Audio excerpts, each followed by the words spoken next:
جب چولہے پہ کوئی کام کرو تو اپنے جو سر کی چادر ہے اس کو اتار کے تھوڑی دیر کے لیے، تقویٰ اتنا ہے کہ وہاں بھی چادر لٹکی ہوئی ہے، اب بھائی وہ چادر فوراً آگ پکڑے گی، دوپٹہ کیا پکڑے گا؟ ذرا سا کھسک کے ادھر چلا گیا آگ پکڑے گا وہ، تو یا تو اس کو اچھی طرح لپیٹ لو یا تھوڑی دیر کے لیے کچن میں اتار کے باہر رکھ لو۔ میرے والد صاحب اس پہ بہت سخت ہے،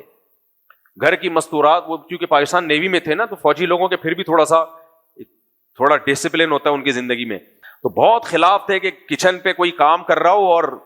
چادر لٹک رہی ہو، وہ بہت اس کے خلاف تھے۔ بھائی چادر آگ پکڑنے میں سیکنڈ بھی نہیں لگتے، کچھ نہیں تو آپ کے بال تو جلیں گے۔ تو لیکن جو تقویٰ للہیت اتنی ہے کہ کچن میں بھی ایسا نہ ہو کہ کسی کی نظر پڑ جائے تو پوری چادر لٹکائی ہوئی ہے نا، نہ دائیں سے کسی کی نظر پڑے نہ بائیں سے، نظر تو واقعی نہیں پڑے گی لیکن آپ کی چادر چولہے سے آگ بولو پکڑے گی، اور آپ کے اس تقوی کی وجہ سے ایسا نہیں ہوگا، آپ کی اس عفت اور پاک دامنی جس پہ فرشتے، آسمان کے فرشتے رش کرتے ہیں، رش کریں گے وہ اور سلام کریں گے، لیکن چولہا یہ باتیں نہیں جانتا۔ سمجھ گیس کو یہ چیزیں بولو نا نہیں پتہ ہے، گیس بڑی خطرناک چیز ہے بھائی، وہ نیک اور برے کو نہیں دیکھتی ہے۔